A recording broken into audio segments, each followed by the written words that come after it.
Well, now to the curfew in Hidalgo County. This is all new for the county. It starts tonight in a little less than 4 hours. How will it work and what does it mean for you? Monica de Anda joins us live from McAllen. Now, things are now changing again for Hidalgo County residents. Yesterday, officials moved into a level 1 emergency response, and now many will have to keep an eye out on the clock. Beginning tonight from 10 p.m. to 5 a.m., streets throughout Hidalgo County will appear almost desolate. I come to you with a heavy heart and a huge burden. In a live stream press conference this afternoon, Hidalgo County leaders addressed the new stay-at-home curfew. This war, this problem is going to be won and is going to be solved by the community.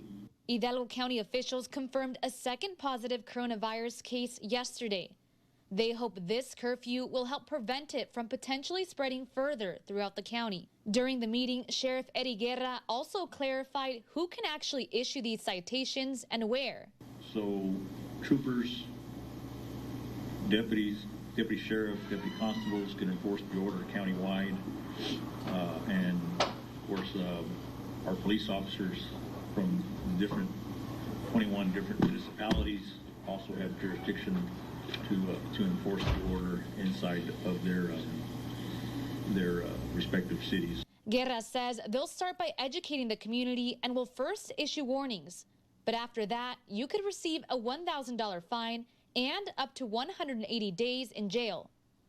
For one Valley city, this new curfew may pose a challenge. The 10 o'clock one may, at least for certainly people going back and forth to work, etc. Probably maybe 11 would be better, but we're going to talk to the county about that. But I think the biggest thing is interpretation and what's essential services and goods. Jim Darling says the city of McAllen will comply, but he knows a lot of residents still have questions. Can I go here? Can I still do this? Should I stay open or not? Those kind of questions we need to answer because nobody's had to define essential services before. And so it's new grounds for everybody. This curfew does not apply to law enforcement personnel, medical personnel, local government officials, or those identified as critical to the infrastructure industry. The order also states no person will remain or travel to a social event or gathering with 10 or more people. As for the city of Mission, Mayor Armando Ocaña says they're already reorganizing the functioning of all departments within the city. Normally, the city of Mission governs from 8 to 5 only, basically, unless it's a very essential services that it's 24/7, So all the non-essentials and the essential parts that usually operate from 8 to 5, I have designated them for them to function at 24 hours at 12-hour shifts. Ocaña knows there's been a lot of confusion with recent orders from local, state, and federal levels, leaving people unsure of how to act. I just hear this and that.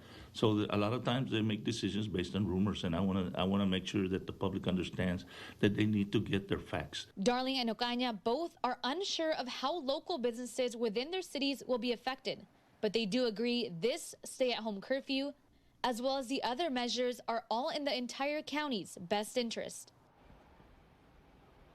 Also stated in those emergency orders are regulations that have already been in place, like the closure of bars, nail salons, gyms, and the restrictions on food places. Now, this is all set to stay in effect until 11:59 on April 5th. Now, you can find a complete list, that is, of all the places affected on our website after the newscast. Monica de Anda, Channel 5 News at 6.